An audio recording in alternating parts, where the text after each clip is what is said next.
Violence against women is an enormous obstacle to the achievement of the objectives of equality, development, and peace. It violates and impairs the enjoyment by women of their human rights and fundamental freedoms. In almost all societies, women and girls are subjected to physical, sexual, and psychological abuses that cut across lines of income, class, and culture. Kenya's history reveals a patriarchal system that is widely biased against women.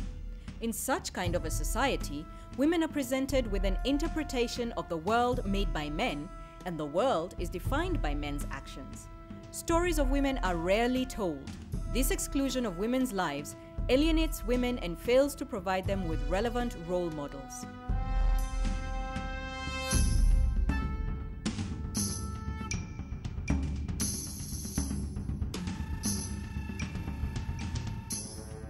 With support from the UK's Big Lottery Fund, ActionAid launched the Stop Violence Against Girls in Schools project in 2008 in Wenje division of Tana River County in Kenya, with a goal to empower girls to be able to enjoy their right to education in a violence-free environment.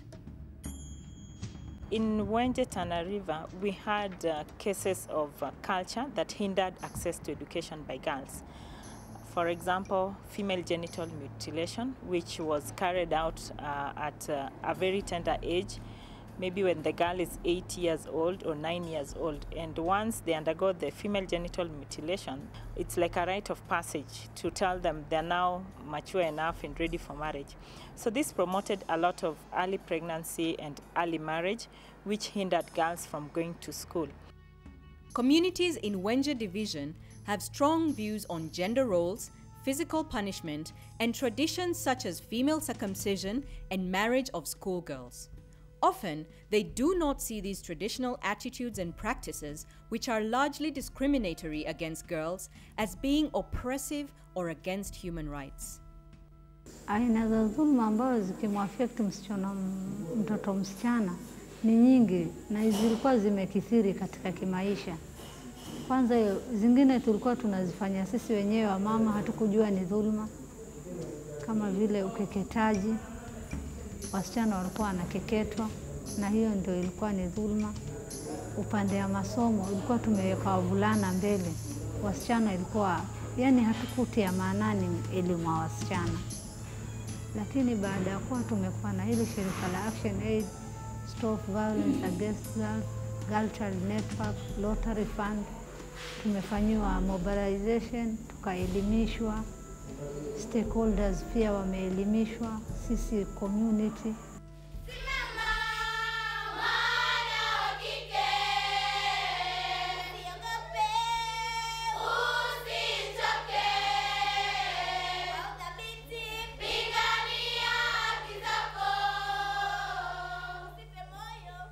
ActionAid introduced the Girls' Forums in schools, where girls come together and discuss issues affecting them. The girls are also sensitized on their fundamental rights.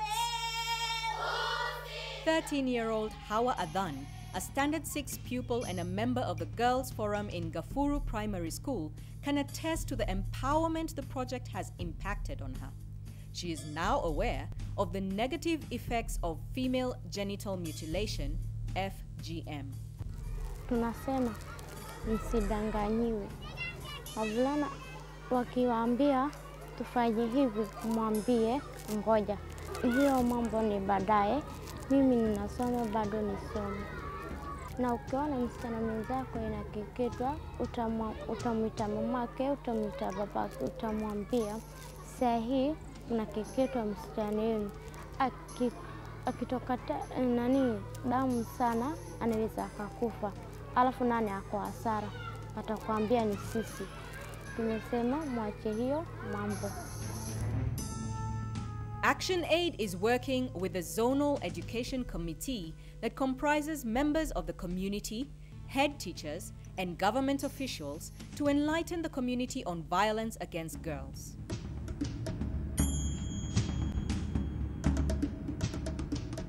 Sauti ya Wanawake is a community-based organization that brings together women to discuss their problems and seek suitable solutions.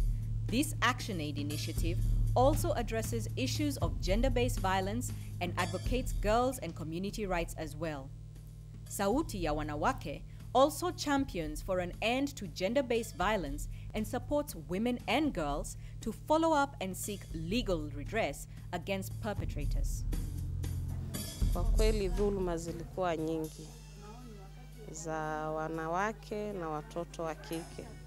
Sasa sababu ya hiyo tukaamua tuanze ili kusaidia sisi wamama pia watoto wa kike. Tumehamasisha kupitia kwa vikundi vya kina mama, baraza za machiefs, mashuleni, walimu na jamii kwa jumla, ili kuhakikisha kila mtu anajua hizi dhuluma. In line with one of the project's outcomes, that is, to ensure that violence against girls by family members is reduced by half, girls in Wenje who suffered abuse from the family members have been enrolled back to school. Wakati nilipozaliwa, nyanya alinichukua akaenda mimi kuishi na mimi Hola. Sasa nilikaa huko Hola, nilikaa huko. Sasa huyo nyanya yuko na mtoto wake ambaye alikuwa amemzaa na mwenye ameolewa. Sasa akaachana na bwanake ile katika mzozo, akaja kuishi pale kwa kina mama zake. Sasa ndo katika kule kuishi, huyo auntie alikuwa yuko na wifi yake ambaye huyo wifi yake hawaelewani. Sasa ile nikiamka asubuhi nafanya kazi, ninaenda shule, ile nikija jioni nafanya kazi. Sasa maybe nikitoka pale kwenda kwa auntie yule mwingine wifi yake, pengine nikipata kazi nimsaidie kama kuosha vyombo hivi, yule auntie kule kumbe hapendi, huwa anasikia vibaya, anaanza kuteta sijui nini, inasemekana kama pale nyumbani sijafanya kazi na nimefanya. Sasa tukaendelea hivyo, nikaamua nikasema kuliko kwa hizi stress afadhali nirudi nije huku. Kuna ile shirika la la ActionAid, kuna wale sauti ya kina mama wakaja wakaongea na mimi, ndio sauti ya kina mama akashughulikia kazi, alafu ndo nikanunua uniform nikaja shule. Through the project, ActionAid has trained teachers on girls' rights. Working with the Zonal Education Committee, the teachers undertake the training of girls on their rights through the girls' forums.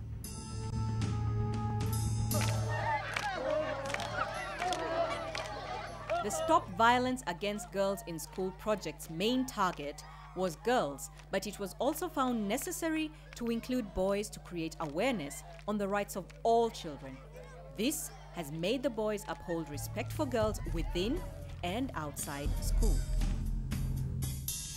Violence against girls in Wenje is perpetrated not only by the family members, but also by the teachers. After a traumatizing sexual assault ordeal, Jane Malika turned to her teachers for help. But a rude awakening awaited her. Though she desired to continue with her studies, she was turned away. Nilikuwa nasoma shule nyingine inaitwa Momao.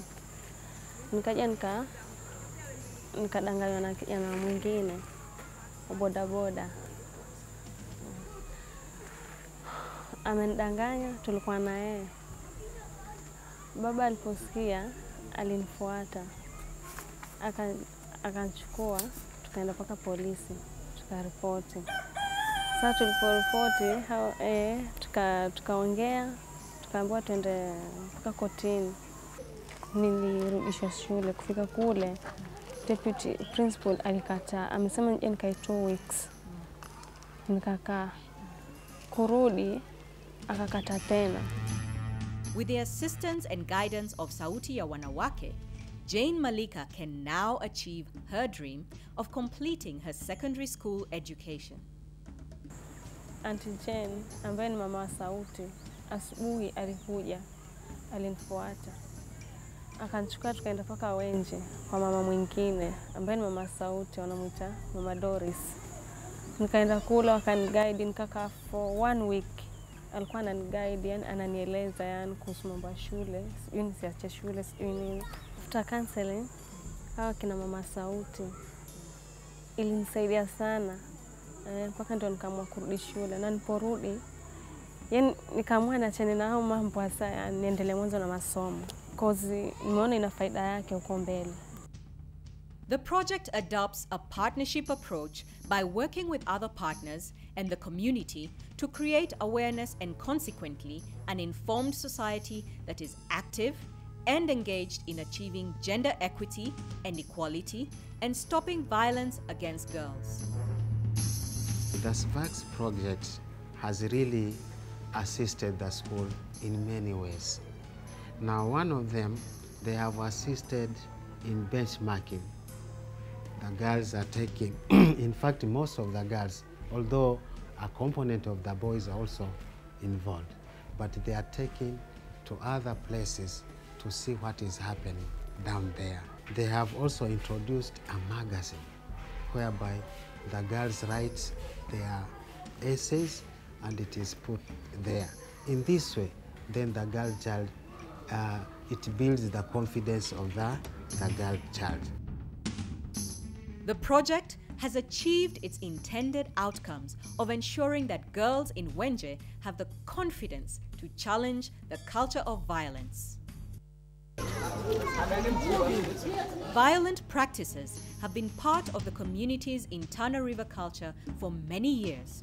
However, it is encouraging that girls, boys, their teachers, and the community now hold positive views on equality, and they are now advocating for a violent-free society. The key successes of the project is that girls who have interacted with the project have been empowered, and we have girls advocates within these children who are able to advocate for their rights within the school. We also have the Zonal Education Committee, which was empowered by ActionAid through the Stop Violence Against Girls in School project.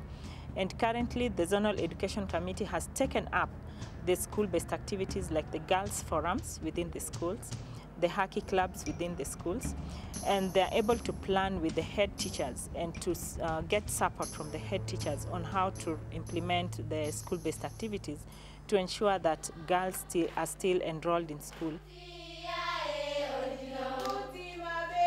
Violence against children and the exploitation of children is a global social, economic, human rights, and public health issue with significant negative health and social impacts.